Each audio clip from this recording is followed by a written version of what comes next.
Ryan had been looking forward to his birthday dinner all week. After a long day at work, he was ready to sit back, relax, and enjoy a meal with close friends and family. He had always been a single dad, and his birthday was one of the few times he allowed himself to unwind. His small apartment buzzed with the chatter of excited guests, the smell of his favorite dishes filling the air. Yet, as he adjusted the collar of his shirt, his phone rang, and everything changed. The number on the screen was unfamiliar, but Ryan was in the habit of answering unknown calls. "Hello," he said, holding the phone to his ear as his attention shifted from the party. "Ryan?" A voice on the other end trembled, breaking through the noise. It was a woman's voice, but the accent was unfamiliar, alien almost. "I need your help." For a brief moment, Ryan wondered if it was a prank call, but there was something about the desperation in the woman's voice that stopped him from hanging up. "Who is this?" he asked, trying to make sense of the words coming through.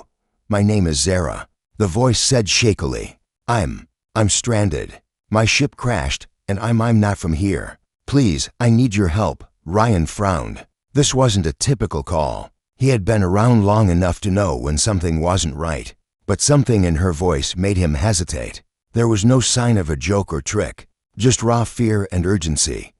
"What do you mean, you're not from here?" Ryan asked, stepping away from the crowd to find a quieter corner of the room. The laughter from the party seemed distant now. I'm an alien. I'm stranded on your planet. My daughter and I were in danger. Please, you have to help us." Zara's voice broke slightly as she spoke. Ryan's heart raced. An alien? Ryan couldn't believe what he was hearing. The idea seemed impossible. Yet there was something so sincere, so vulnerable in her words, that he couldn't brush it off. He was a father, and instinct told him that someone in need, no matter who they were, deserved help. Ryan felt torn. His birthday dinner had been planned for weeks. Friends and family were already at his apartment, waiting. It wasn't just any dinner, it was his one chance to reconnect with those closest to him. But this call, this woman, couldn't be ignored. "Where are you?" "I'll help," Ryan said, the decision made in an instant. The voice on the other end sighed in relief, and Zara quickly told him where she was hiding. He couldn't believe it. An alien, a real-life extraterrestrial, was asking him for help. But Ryan had always been the kind of person to lend a hand when someone was in need. "I'll be there soon."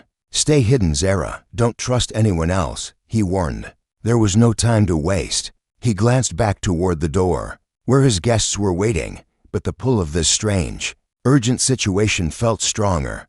Hanging up, Ryan grabbed his jacket and rushed out of the apartment, leaving his birthday dinner behind. He had no idea what awaited him, but he knew one thing for sure: his life was about to change forever. Ryan drove through the quiet streets, his mind racing with questions. He couldn't shake the feeling that this wasn't just some wild story or a prank. Zara's voice had been desperate, her words laced with fear, but there was something else there too, something that felt real. He glanced at the clock on the dashboard. His birthday dinner was still going on back at the apartment, but his thoughts were no longer with his friends or the laughter they shared. His entire focus was on the strange woman he had never met and the danger she had hinted at. The city was dark and empty at this hour, with only the soft hum of the car engine breaking the silence. As he pulled closer to the location Zara had given him, Ryan couldn't help but wonder who this woman really was. How had she ended up here? What did she mean by "not from here"?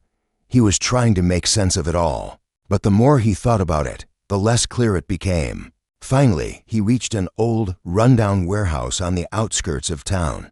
The area was isolated, surrounded by tall, rusted fences and dim streetlights that barely lit the way. Ryan's heart thudded in his chest as he parked the car a few yards away from the entrance. He could barely see anything beyond the shadows of the warehouse. "Stay hidden," Zara had said, and Ryan understood why. The place felt off. The hairs on the back of his neck stood up as he stepped out of the car, the cool night air hitting his face. He was nervous, but his sense of duty outweighed the fear. He had to help. As he approached the entrance, he saw movement in the shadows. A figure, hunched over, slowly stepped into the dim light. It was Zara. Her skin was pale, almost translucent, and her long, dark hair cascaded down her back. Her eyes met his, and he saw the weariness in them deep bags under her eyes. Her clothes torn and dirty. "I'm glad you came," she whispered, her voice trembling slightly. "I didn't know who else to turn to." Ryan took a deep breath, his gaze scanning the area behind her. "You're safe now," he said, though he had no idea what kind of trouble she was in. Zara gave a faint nod, but the tension in her posture was evident. "This is Lyra," she said, stepping aside to reveal a small girl standing behind her. The child's large, bright eyes glowed in the low light, giving her an almost ethereal presence. She looked no older than 6 or 7, but there was something unsettling about the way she stared at Ryan, like she knew more than she let on. Ryan knelt down to the girl's level, offering her a reassuring smile. "Hey there, little one. Are you okay?" The girl didn't smile back. Instead, she studied him quietly, her expression unreadable. Zara placed a hand on her shoulder, and for a moment, Ryan felt an unspoken bond between them. This was a mother's protective instinct, and Ryan knew what it felt like to do anything for your child. But something was off, and he couldn't shake the feeling that there was more to this family. Then he understood. "What happened to your ship?" Ryan asked, turning back to Zara. She took a deep breath, glancing around nervously. "It was shot down," she said in a low voice. "By the government. They know about me. They'll be looking for us." Ryan's stomach sank as the reality of her words hit him. This was no ordinary situation. "We need to get you out of here," he said, his mind racing with plans to find them a safe place. But Zara shook her head. "It's too late for that," she replied softly. "They're already here." Ryan's heart skipped a beat. Ryan's pulse quickened as the weight of Zara's words sank in. The air around them felt heavy, the silence pressing down on him like a suffocating blanket. He glanced around the dark warehouse, his senses heightened. Something wasn't right. Zara's eyes darted nervously, and Lyra's quiet, unnerving gaze never left his face. "We need to move," Ryan urged, his voice low but firm. He took a step toward the shadows where they had come from, but Zara grabbed his arm, her grip surprisingly strong. "They're already watching us," she whispered urgently, her voice barely audible. "I've been on the run for days. They'll stop at nothing to find me and my daughter." Ryan's mind raced as he tried to think of a way out. The dark streets outside the warehouse seemed to stretch endlessly, offering little in terms of safety. The city, with all its lights and noise, now felt like a distant memory. Here there was nothing but shadows and the looming threat of whatever Zara was running from. "What are they going to do to you?" Ryan asked, trying to keep his voice calm, though his heart was hammering in his chest. Zara hesitated for a moment, her gaze shifting down to Lyra. "They want to experiment on us. My people are different, and they'll stop at nothing to use us for their own gain." She looked up at Ryan, her eyes filled with a desperate plea. "Please, you don't know what they're capable of." Ryan swallowed hard, the reality of the situation settling in. He had been drawn into something far bigger than himself, but he couldn't just walk away now. The instinct to protect, to help, surged within him. "We'll figure this out," Ryan said, his voice steady despite the fear gnawing at him. "We'll get you both out of here." Zara's expression softened, though her worry was far from gone. "I don't know how much time we have. I've been hiding for so long." But they're getting closer. Suddenly, the distant sound of sirens echoed through the streets outside, growing louder by the second. Ryan's stomach twisted. It was only a matter of time before the authorities arrived, and when they did, he knew there would be no turning back. "We can't stay here," Ryan said urgently, taking a deep breath. "We need to go now. I know a place. It's not far, but we have to move fast." Zara nodded, her eyes filled with both gratitude and fear. She reached down to take Lyra's hand, and together, they followed Ryan into the shadows. The night, once quiet and serene, now felt like a ticking clock counting down to something they couldn't escape. As they made their way through the darkened alleyways, Ryan couldn't shake the feeling that this was just the beginning, the calm before the storm, and he was about to be swept into something far more dangerous than he had ever imagined. The air grew colder as they moved through the winding alleyways, Ryan's footsteps echoing on the damp pavement. He could feel the weight of the situation pressing down on him with each step. Zara walked close behind, her eyes constantly scanning their surroundings. while Lyra's small hand held tightly to her mother's, her eyes wide and alert. It was as if the child already knew what was coming, like she could sense the danger. Before it even appeared, Ryan led them toward an old, abandoned building on the outskirts of the city, a place he had used in the past when he needed to get away. It wasn't much, just a crumbling structure with boarded-up windows, but it had the isolation they needed. As they reached the entrance, Ryan motioned for them to stay quiet. The sound of distant sirens still echoed through the streets, growing closer. He knew time was running out. "Stay here," Ryan whispered, his voice barely audible. "I'll check inside first." He pushed open the creaky door, its hinges protesting with a sharp squeal. As he stepped inside, the stale air hit him, the musty scent of forgotten things filling his nostrils. The place was empty, abandoned for years, but it would work for now. The silence inside felt suffocating, and Ryan could almost hear his own heartbeat pounding in his ears. He turned to beckon Zara and Lyra inside, but just as they stepped through the door, a loud crash rang out from the street, the sound of boots pounding the pavement. Ryan's heart dropped. They had found them. "Move!" He shouted, urgency lacing his words. Zara's eyes went wide with panic as she grabbed Lyra's hand, pulling her toward the farthest corner of the room. Ryan rushed to the door, pressing his back against it, trying to hold it shut as the sound of approaching footsteps grew louder. The government agents were close, and there was no way they were getting out the easy way. He turned to Zara. "They're not going to stop looking for you. We need to fight back." Zara's face hardened, the fear in her eyes replaced by a look of determination. "I've been running for too long," she said quietly. "But this time we fight." Just then, a flash of movement caught Ryan's eye. Through the cracks in the door, he saw several figures moving toward the building, agents, armed, and ready to do whatever it took to capture them. Ryan's stomach twisted. He wasn't a soldier, he wasn't even close to prepared for a fight like this. But as he looked at Zara and Lyra, something clicked. There was no turning back now. He had already crossed a line. He couldn't just stand by and let them take these two away. The door shook as something heavy slammed against it, and Ryan felt his pulse spike. They had no time left. "I'm not letting them take you," he whispered to Zara, his voice steady despite the fear rising inside him. Zara nodded, and with a final glance at Ryan, she stepped forward. "Get ready," she said, her voice cold with resolve. The storm was coming, and for the first time in a long time, Ryan was ready to face it head-on. The door rattled violently as the agents outside hammered against it, their voices muffled but filled with authority. Ryan's heart raced as he watched Zara, her face a mixture of fear and fierce determination. In that moment, he knew there was no turning back.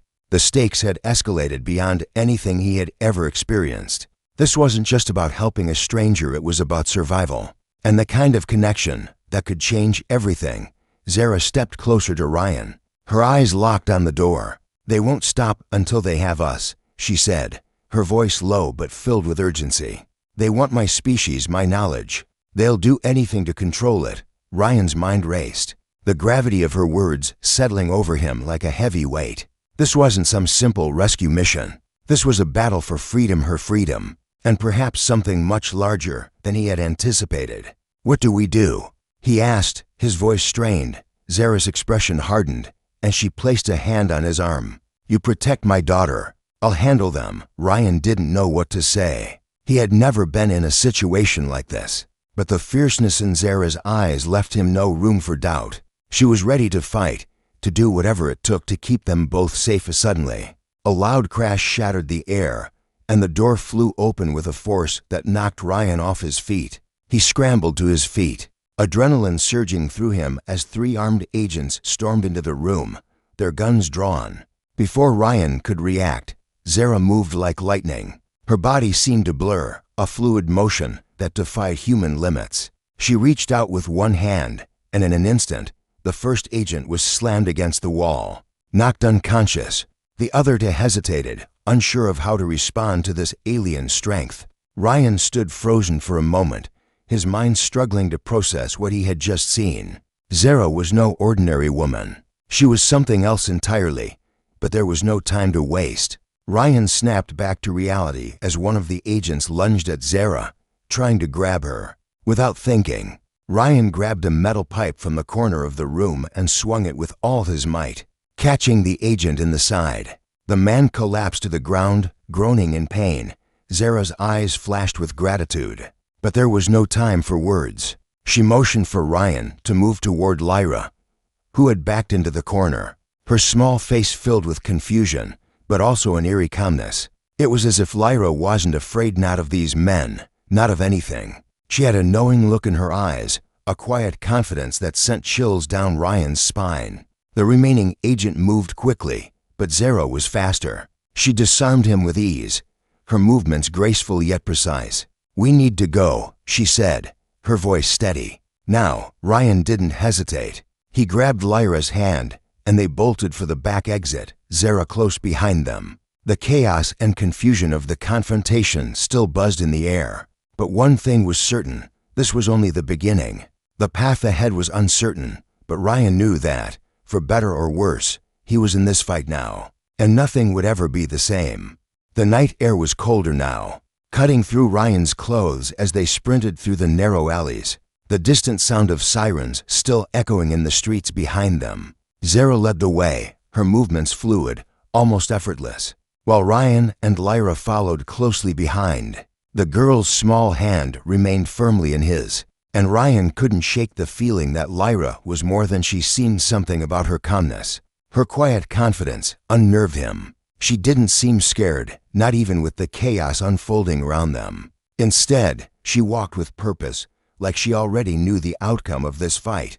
Ryan glanced back, but the street was empty, the shadows hiding any sign of pursuit. "How far are we from the safe house?" he asked, his breath coming in ragged gasps. Zara didn't slow her pace, her eyes scanning their surroundings with the alertness of someone who had been hunted for too long. "We're close," she replied, her voice tense but steady. "They'll be tracking us, but if we can get to the old hideout, we might be able to lose them for a while." Ryan nodded, but the weight of the situation pressed heavily on him. It had been less than 24 hours since he had answered that strange call, and already, his life had spiraled into something completely unrecognizable. An alien woman, a child with unexplainable powers, and government agents who would stop at nothing to capture them. And somehow, he had found himself in the middle of it all. "We can't keep running forever," Ryan said, more to himself than to Zara.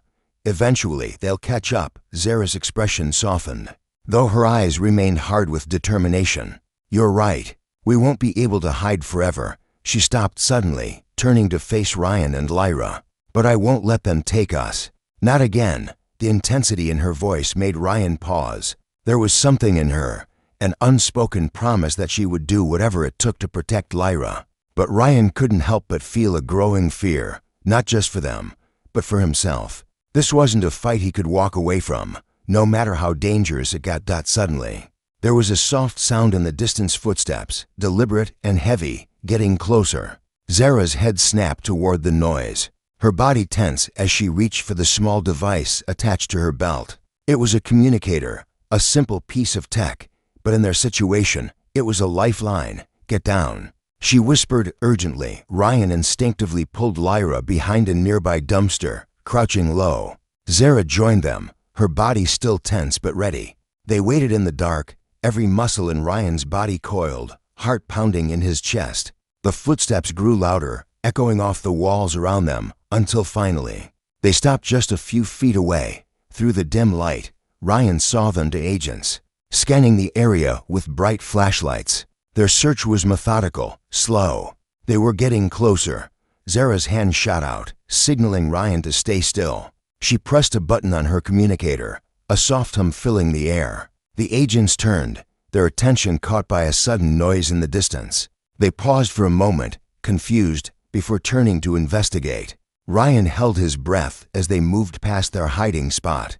His heart raced, not from the physical exertion, but from the realization that they were seconds away from being discovered. As the agents moved further down the alley, Zara exhaled quietly, her grip on the communicator loosening. "We have to move now," she whispered. They didn't need to be told twice. They were running again, but this time Ryan's mind was focused, his senses sharp.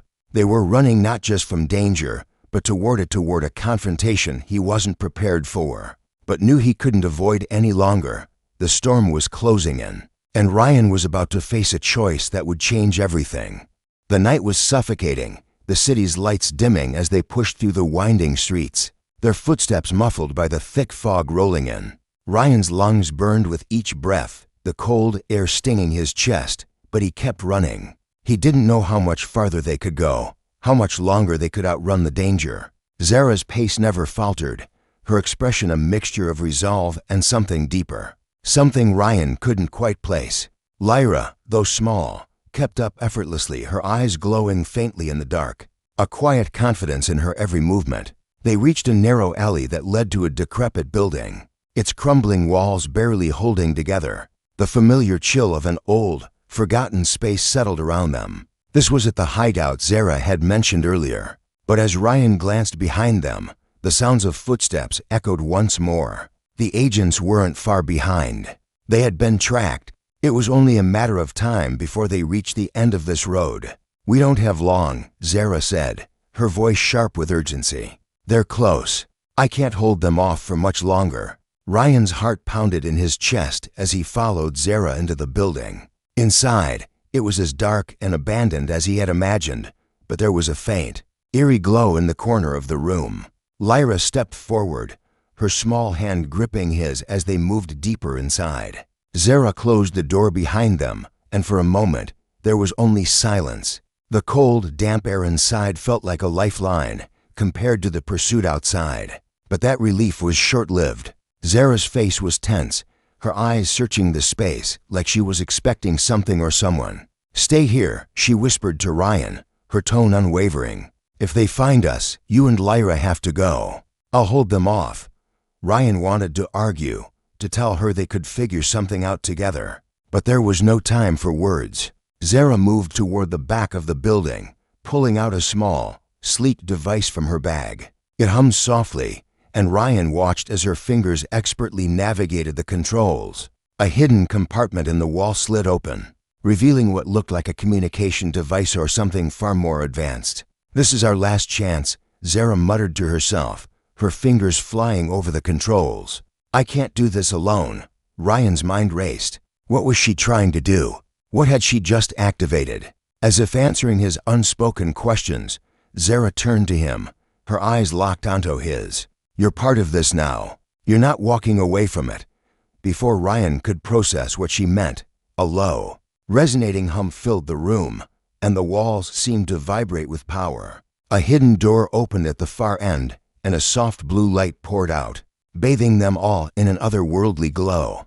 Zara's gaze softened, almost wistful, before she spoke again. "This is it," she said quietly. The next step, Ryan felt the weight of her words. They were no longer just running. They had crossed into something far greater. This was where everything changed. And as he looked down at Lyra, her glowing eyes meeting his, he understood there was no going back now. The fight had only just begun.